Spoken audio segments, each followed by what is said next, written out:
everybody, to the big call. It is Thursday, June the 22nd, and you're listening to the big call. I'm glad everybody's listening in from here in Big Call Country, and also from the hinterlands in Big Call Universe. And we're excited that you guys could make it in. We do the calls Tuesday and Thursday nights at 9 o'clock Eastern, as you know. And this may be, hopefully, should be the last regular scheduled big call for a while. Just so that you know. I mean, that's the intention. That's what we understand. That's what I've been told. All of that good stuff. So let's see how that plays out. Okay.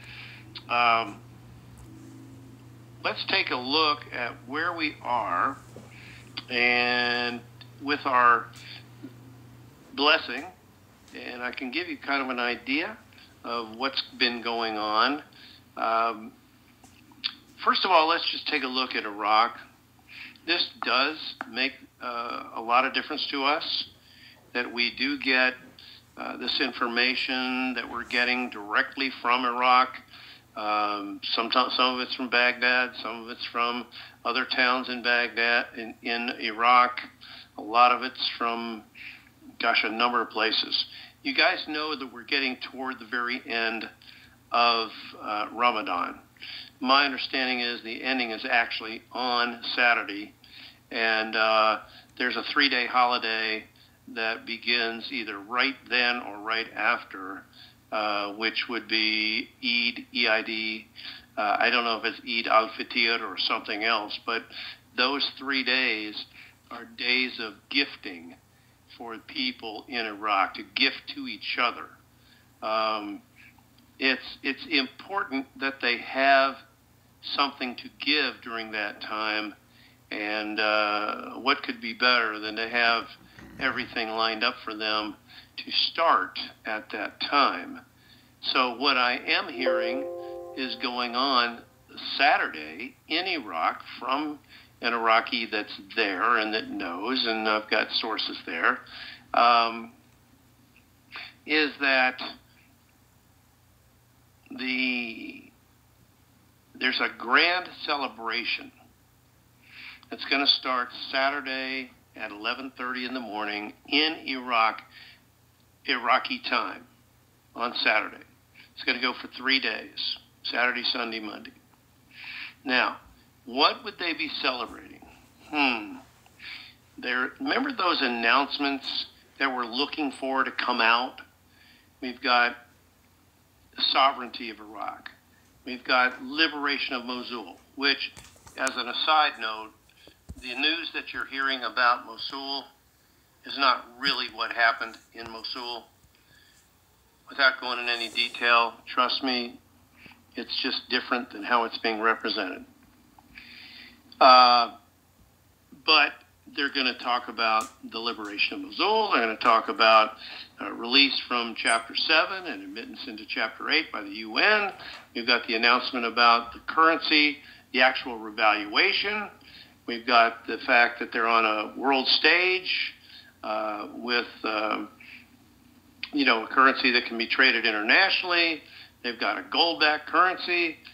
They've got a new budget that will be seen, and the rate for the dinar should be seen or expressed possibly on the CBI site.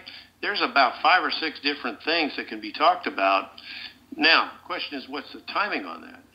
Originally, earlier today, I heard that there was going to be these announcements would take place tomorrow. Now, I'm not so sure if it'll be tomorrow or whether it'll take place right before this grand celebration begins, or even during the grand celebration. But I know it's supposed to start up at 11:30 Baghdad time on Saturday. Now, how does that relate to us and our start? It's interesting because we've heard things that were said to us today about the beginning of everything going today, this afternoon, tonight, all this stuff. So far, I don't have any word of that, definitive word. I'm going to say that what we do know is that the redemption centers became staffed, and they actually started today at 12:30 Eastern Time as under active status again. We had come off of that, and now they are back on active. There was a possibility of going to engaged status, which when we get engaged status, it's go time for us. Go time. An 800 number, toll-free number, whatever you want to call it, and we set appointments and get started. There was a chance of that happening today. We didn't get it yet, and as such, I believe we are pushed over until after markets close tomorrow, all the way through the weekend. So, I hate to say this, but it could be a weekend event, which is still great. But I know that we are on active status now. That did occur. I know that yesterday at 4:15 p.m. Eastern Time, we understand that the USNs were released and made live. We understand that,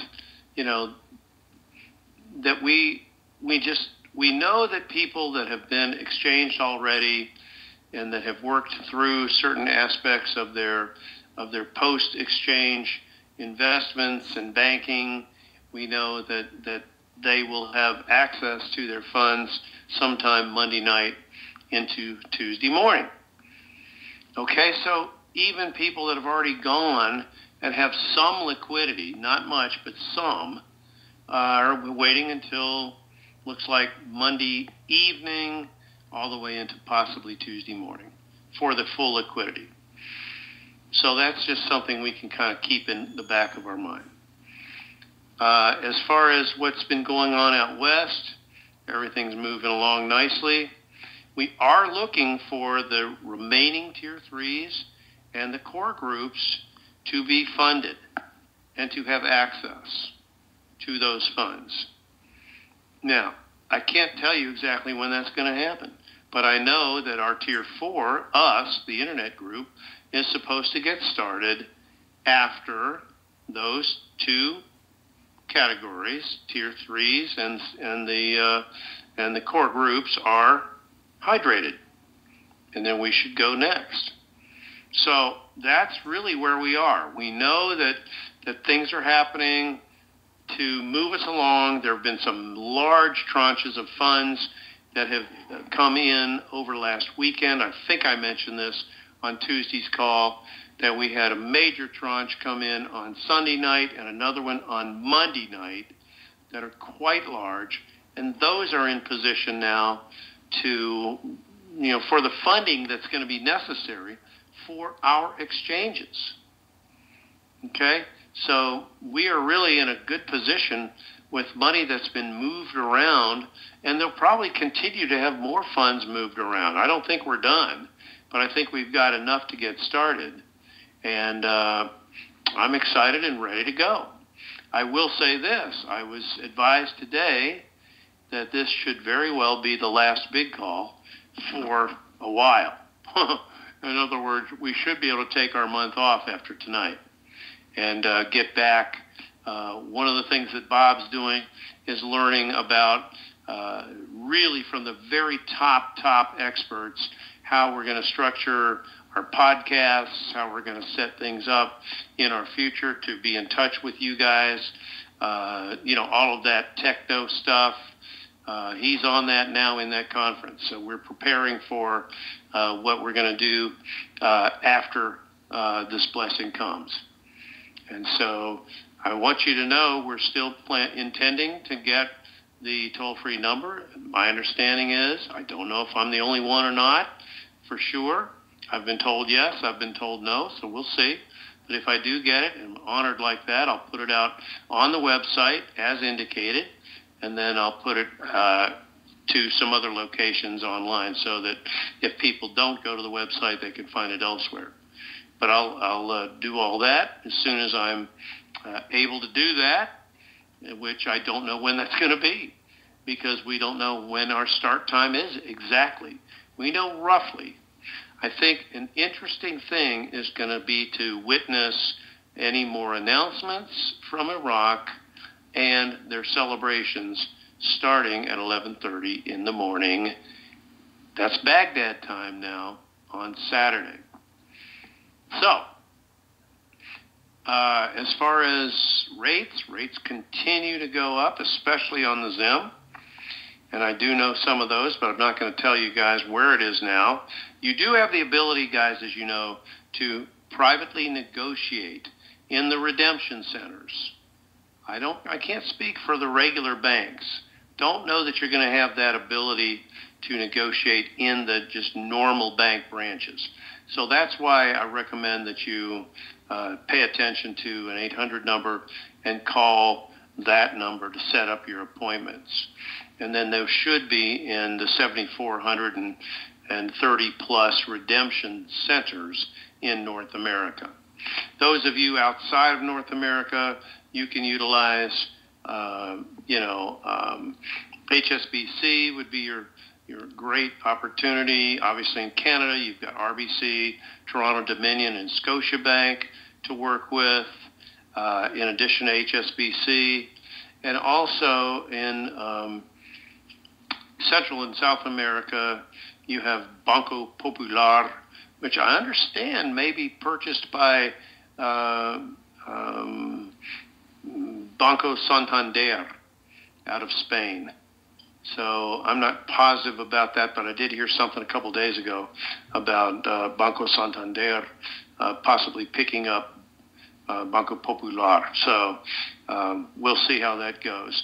But I think, and you do have HSBC on the island of Oahu, for those that are over there listening from Hawaii. So you can get to Oahu and get to Honolulu for an exchange with HSBC over there. So you should have that capability. And if you're in Hawaii, you could still use the 800 number to find out where your location would be based on your zip code, just like we would here in the mainland. Okay? So that really, guys, is the gist of the intel. It's that close, and I do expect not to do another big call, finally, for about a month or so. Once we get settled in and get our new podcast thing set up, our new URLs, our new sites, and everything put together, we hope to let you know how you can be part of our future, which will be doing things, our humanitarian projects, such as Rebuild America, such as the Veterans Retreat Network, the Pastoral Retreat Network. We're going to work with some ministries. We're going to work with community gardens, setting those up in the inner city, and working with other projects like aquaponics and water filtration and so on. I mean, it's just the list goes on and on. And we're going to start here in the U.S. We're going to make America great again by working with Rebuild America, and then we'll also go, obviously, into other parts of the world with our programs. So the only reason I'm telling you that is when it comes down to your time to exchange, consider the fact that you're doing something that will hopefully last for a long, long time in terms of your own projects, in terms of the longevity of what we're looking to do together as part of the big call. Just realize that you might want to ask for something that's higher than the screen rates for your privately negotiable rates on Zim, especially on Zim, but also it's available on Dinar and on Dong as well. So just kind of base that on what you're being shown on the screen rate, and then just go up somewhat accordingly. Otherwise, I think we are really at the point where you guys have about everything that I have so far. I don't know that we're going to get anything right now overnight between now and tomorrow after the after the markets close. That's as soon as I was told to consider the possibility of going to engage status. That could change. We're just going to say any time from now all the way through the weekend is looking really, really good. Okay? And we know what's happening in Iraq on Saturday morning, so move the time zones around. You know what 11:30 is in Baghdad. You know there's a 7-hour time difference to the East Coast, so that would be at 4:30 in the morning Eastern time, and then just back it up across the country as you need. But that's really, guys, what I'm going to tell you tonight. Let's see if we made it in time. Did we do this call in an hour, or did I get close to it? Close, like what, 3 minutes over? Yeah. But I tell you guys, I think we're finally coming to the end. Yes, there were some bad guys that were picked up along the way recently. They may still be doing some more of that. I don't know that for a fact. I just know recently, in the last couple of days, I've heard that they've done that. And they may still need to pick up a few more people that are messing with the system. But overall, the new system we have with the SIPS system and the FinTech system are very secure, and I really feel like we're going to be able to be very secure in our transactions. My personal feeling is I'm going old school for a while until I'm absolutely sure that everything I've got in terms of banking is encrypted. I'm not going to be checking balances online or any of that stuff. I'm just going to work directly with private banking or the wealth management or wealth advisory staff or Abbott Downing, whatever it turns out to be, and then have them meet with me once a month maybe to start with, and then once a quarter after that to sort of get bearings on what is going on. Remember, the structured payout is an option for you. You don't have to take it, but I think it's a good option. I think I plan on taking it because I don't want to personally have to worry with investments. I want to just go ahead and have that automatic X number of percent coming in every quarter, and then base what it is I'm going to do with my funding based on that. You guys be the judge on how you want to do it. Set up your God fund as big as you want. These are large amounts, and for me, I told you I want to use the God fund for the entire Zim exchange, and use the other currencies for my own use possibly. So, let's see what happens with that. But I'm excited. I'm very excited. I thought we would be here by now. I think it's interesting that Eid al-Fitr starts on Saturday, and with 3 days of solid celebration, I think everything is ready to rock and roll. They've got entertainers coming in. They've got musicians coming in tomorrow afternoon into Iraq. They're going to do the fireworks. The whole thing is a grand celebration. It's big time. And I think they deserve it. And I can't wait to see and get evidence of the announcements that will be made Saturday morning. So everybody just stay patient and press into God and keep the faith, as it were, and get ready for a great, hopefully a wonderful weekend. All right? Because that's what I'm planning. All right, I'm going to just...